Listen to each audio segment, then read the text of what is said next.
पुराने मगध राज्य में एक बहुत ही धनवान व्यक्ति रहता था। उसके पास बहुत धन दौलत थी।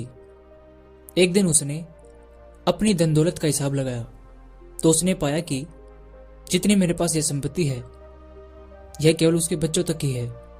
उसने सोचना शुरू किया कि उसके बच्चों के बच्चे और उनके आने वाली पीढ़ियों के लिए धन की व्यवस्था कैसे होगी। धन की कमी में तो उनका जीवन मुश्किल हो जाएगा।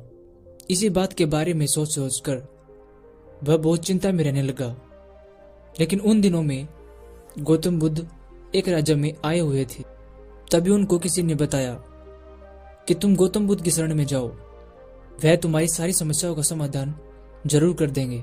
वह इंसान बुद्ध के पास चला जाता है और कहता है, हे बुद्ध, मैं चाहता हूं कि मेरे पास इतना धन हो कि मेरे बच्चे, आने वाली पीढ़ी के बच्चे भी उस धन का उपयोग करें तो मेरा धन खत्म ना हो। बुद्ध बोले, बिल्कुल ठीक, ऐसा ही होगा, लेकिन उससे पहले तुम इस नगर की बाहर वाली झोपड़ी में रहने वाले एक परिवार को एक दिन का भोजन दो। उस व्यक्ति ने खुश होकर तुरंत उनके लिए खाने का प्रबंध किया।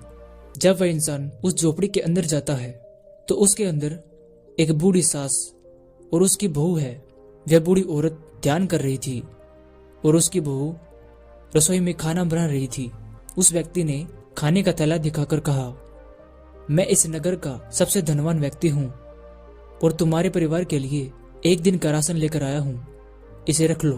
यह सुनकर उस बहू ने मना करते हुए कहा कि हमारे पास आज के खाने की व्यवस्था है। उस व्यक्ति ने कहा, तो यह कल के लिए खाने के लिए प्रयोग कर लेना। उस औरत ने कहा, क्षमा करें, लेकिन हम अगले दिन के लिए इकट्ठा नहीं करते, हम रोज के लिए खाने की व्यवस्था रोज ही करते हैं। तभी उस व्यक्ति ने सोचा कि एक ये लोग हैं जो अपने कल के लिए भी इकट्ठा नहीं करते और एक मैं हूं जो अपने आने वाली कई पीढ़ियों के बारे में धन इकट्ठा करने के लिए सोच रहा हूं।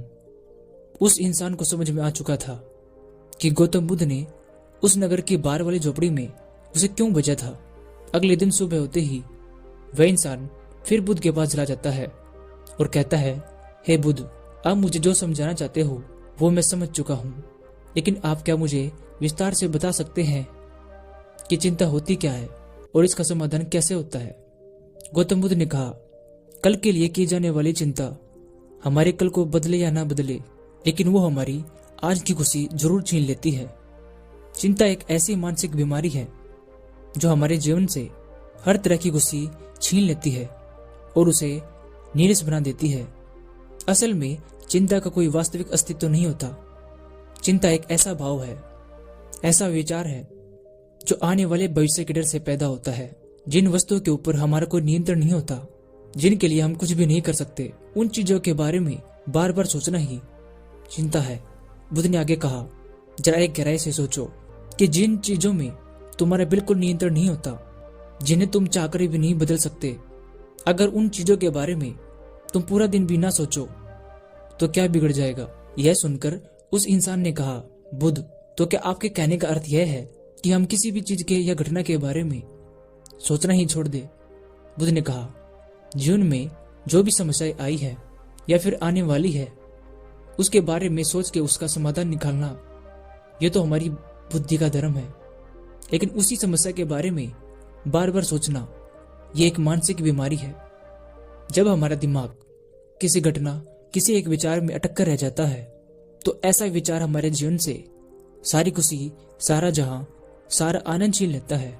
चिंता करने का सीधा सा अर्थ है कि जो हमारे जीवन में हुआ ही नहीं उसके बारे में व्यर्थ सोचना। आखिर तुम सोच सोच कर क्या बदल लोगे, लेकिन हाँ, तुम उसके लिए कुछ कर रहे हो तो तुम बदलाव ला सकते हो। लेकिन अगर उस चीज के बारे में बार बार सोचना छोड़ दोगे तो कुछ नहीं बिगड़ेगा। तुम क्यों इतना सोचते हो? तुम अपनी जिंदगी ही अपने हाथों ही बिगाड़ लेते हो। इसलिए उसी समस्या के बारे में सोचना शुरू करें जिससे उसका समाधान निकाल सकते हैं।